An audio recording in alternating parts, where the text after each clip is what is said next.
How's it going, guys? Hey, Jeremy here, Consciousness Awake. Let me just drink some coffee. How's everyone doing?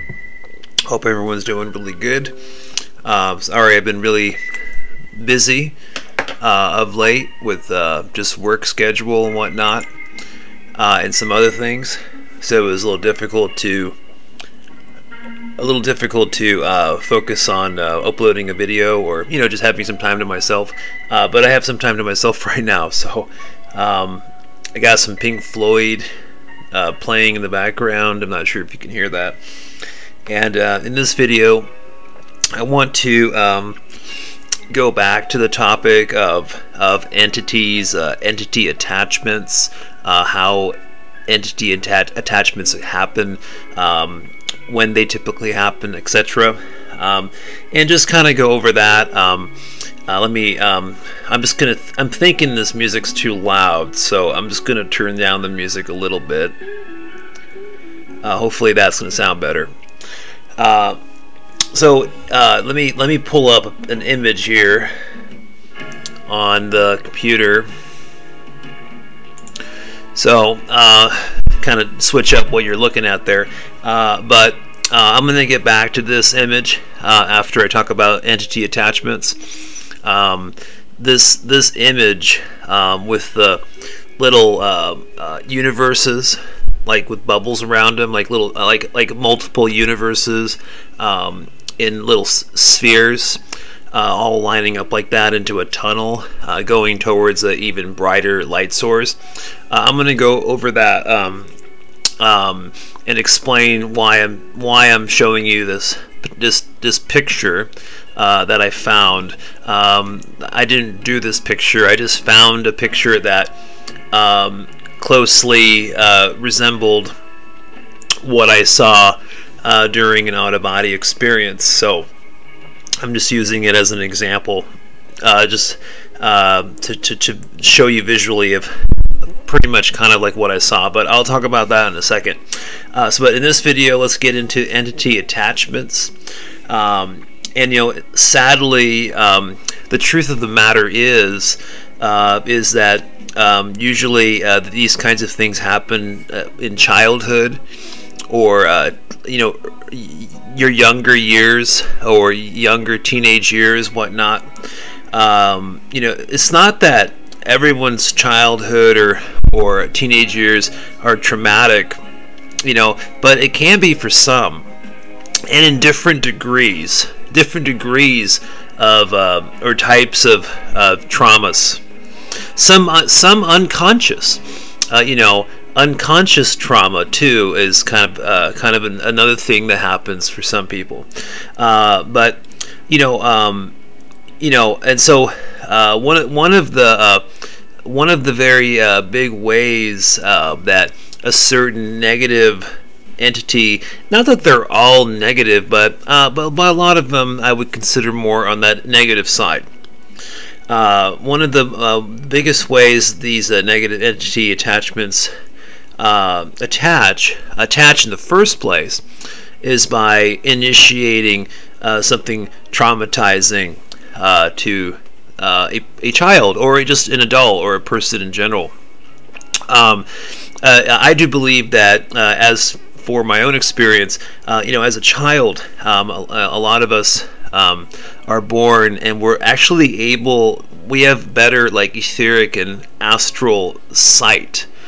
And I believe that when we're really young, we're noticing, visually noticing and seeing the astral realms, etheric, non-physical things around us. But we're just not completely understanding, what it is that we're actually seeing. So sometimes, let's say somebody's noticing some kind of negative entity in a way, and they get really scared, right? So a child notices something really scary, and then that child runs to their parents and claims to see like a monster or a boogeyman or something in their room or under their bed or in their closet. And then, of course, as you know, typically what do parents say? You know, there's no such thing, correct? You know, no such thing. There's no such thing as monsters. They send the kid back to their room, etc. You know, I've seen this happen for myself, and this happened to me, like the exact same thing. Because when I was really young kid, I had a lot of paranormal activity, you know, ghosts and things going on in my bedroom, and you know, seeing things and hearing things, and I mean, it's just all of the times, you know, especially from age like 6 to like 7 years old, and around 6, 7, 8 years old, in that range, 9 even. I mean, I would just literally just wake up, you know, at different parts of the early morning hours, and just see like shadow entities just like walking around my bedroom. And I can also what I also happened was just random objects and things, you know, flying around the room. Or like one time, this book came sliding off the shelf, and then it fell on this desk underneath the shelf. and then I'm thinking, you know, okay, somehow the book that weighs a pound, you know, like a pretty good sized book, just kind of fell off the shelf somehow and it landed on the desk. Well, it just fell by itself, right? But then 2 seconds later, you hear the book actually open, and you hear somebody going through the pages of the book, and there's nobody in the room. I'm just in my bed as a kid in my room, sleeping in my own bedroom. That was pretty freaky, you know. That was pretty out there. But you know, I would tell my parents I was scared of my room and the dark, and that I was you know, hearing and seeing things, and they were freaking me out. And but you know, that's what they told me. They said it was just that monsters weren't real. And but anyways, I digressed a little bit there. But let's get back to entity attachments, and what's going on with that. So you know, this is what I believe. You know, I believe that when these negative entities, especially as we're you know, children or younger people, they try to inflict some kind of fear or trauma or something into our mental field, into our auric field, and this is they do this. They create these kinds of things to you know, weaken the aura, or to make like a small tear or hole in the auric field, so that it's much more easier for the negative entity to attach for just a temporary amount of time. It could be just a few hours, few days, or it could be for years. Of course, that just depends on the true intention, or what that particular negative entity is, you know, trying to gain from the attachment. And so, you know, again, in my belief, you know, until the auric field is actually pierced, there's probably really no way or like entrance into the consciousness, soul, you know, into your subconscious mind and all those kinds of things, into your mental space. You know, I think it's pretty closed off and sealed off until there's some kind of, like I said, tear or hole or something that happens to the auric field to allow the attachment to happen easier. And this is why I say, you know, kids and, you know, younger people these negative entity attachments are more likely to happen when we're younger, you know, and that's why they usually start when people are young. Then, you know, then what it does, you know, this negative entity just starts to feed.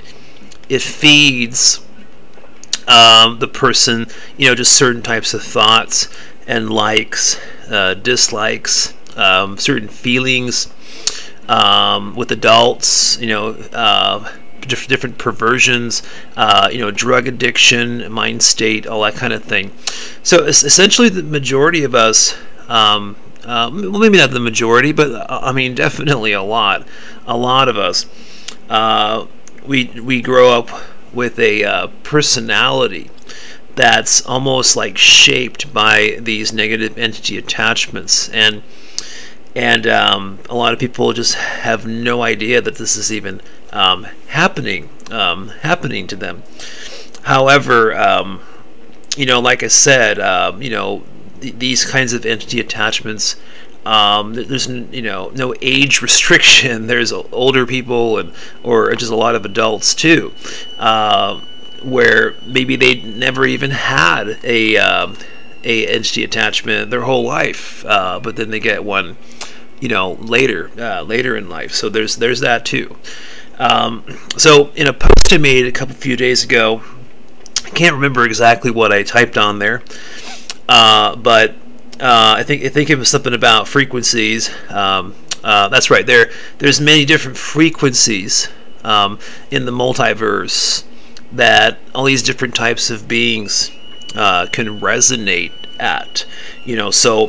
So in this video, we're talking about negative entity attachments, right? So we're dealing more with like lower vibrational beings that are just full of hate. They're full of shame, guilt, fear, regret, pain, etc. And they feed off of the same thing. This is what they feed off of, because that's energetically, that's what their vibrational frequency match to, and this is how they survive. This is how they live. Most of these negative entities that do attach are etheric. They're etheric plane based, or very low, like low astral planes based, where they exist. And this is just how they continue their existence. If you understand what I'm saying, like me and you, as in a human form, we have to eat food, food and drink water to sustain our human form, to survive. At least for years, we have to eat and drink water to essentially survive, right? But these beings, the way they survive and extend their existence in this etheric plane is through energy.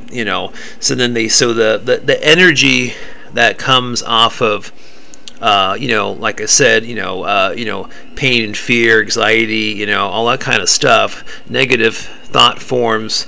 The energies that come off of those negative thought forms are essentially food. So I think you guys are understanding what I'm saying. So I'll move on. But that's what they feed off of, and so this is also why they'll do everything they can do. These negative entity attachments, they'll do everything they can do to lower the vibration of also people around another person. This is also why every day we see humans hurting other humans, people hurting people, negative people, even if they don't want to. They do. What I mean is, sometimes these negative entities, to extract the energy, they'll even get so deep down into a person's mental field that they'll do things to create a situation where somebody actually does hurt somebody, and then they feed off of both the people, especially the person who gets hurt. It's almost like a big game in a way. Of course, this doesn't apply to everybody. This is just something that happens, that's going on. We just have to be, you know, aware of these things, the non-physical energetical influences, you know, around our physical reality. You know, just some things to be just aware of. You know, so what I mean is, like, people will do things sometimes, and they're just being influenced. You know, not quite possessed, but just influenced enough to create the reason for someone to actually hurt another human being. So we have to be very, very aware of this. You know, high vibrational beings. High vibrational beings that exist more in the mid to higher astral planes, mental planes of the astrals, which is the higher up part of the astral realm. Remember, the astral realm is several different planes within itself, with many subplanes and other things and other reality constructs in between the planes, and it's very vast. It's huge. So, you know, but there's a lot of, you know, higher vibrational beings of love and compassion, empathy, light workers, and they do whatever they can to be positive within themselves, but also to make other people feel good and better. You know, so like when you're around, you know, high vibrational beings, you feel good afterwards, and you stay like that. You know, sometimes if you're around an energy vampire, you might feel really great just for a couple hours, but then after a couple hours, then you'll just feel like super abnormally drained, and then you will be drained for like a few days. So the opposite of that is, you know, being around these beings that have the compassion and love. They're essentially, I mean, to be, you know, to keep it simple, they are not feeding off of low vibrational energy, and that's just the best way of putting it. But anyways, so I don't want to make this video too super long, so I'm going to stop it there. But if you have any questions about any of the things I was talking about in this entity attachment video, and of course there's other things to talk about too, it's a very large topic within itself. You know, just leave your questions in the comments below, or do a private email with me if you have a certain question about something. If you want to share some of your own paranormal experiences as a child or a young person, or even as an adult, you know, also share that in the comments, or just talk to me privately through just my email listed on my YouTube channel. Alright guys, well, I'll leave it at that. I'll get back to you here soon with another video. That's right, I just remembered too, wanted to explain that picture I put up there. And so, yeah, so to make it long story short, I had an out-of-body experience where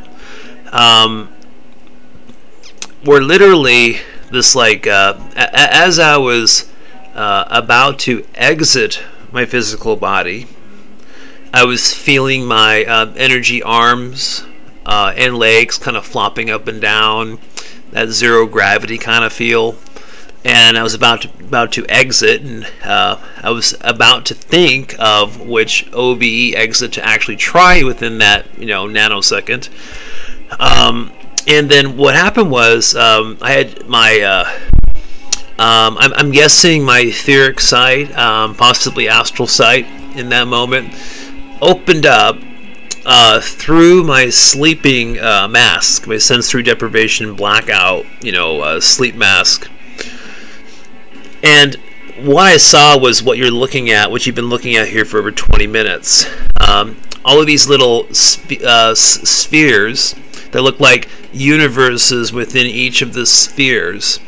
Universes that had different realities, worlds, you know, suns, all kinds of things, stars, you know, within each of those different spheres, and they had kind of like it looked like like little bubbles, like a bubble on the outside layer, with some of that white light that you see there. But also the light was connecting. Like there was a part of the sphere where the light was really white, and then it would come out and then connect with another light beam with the other sphere.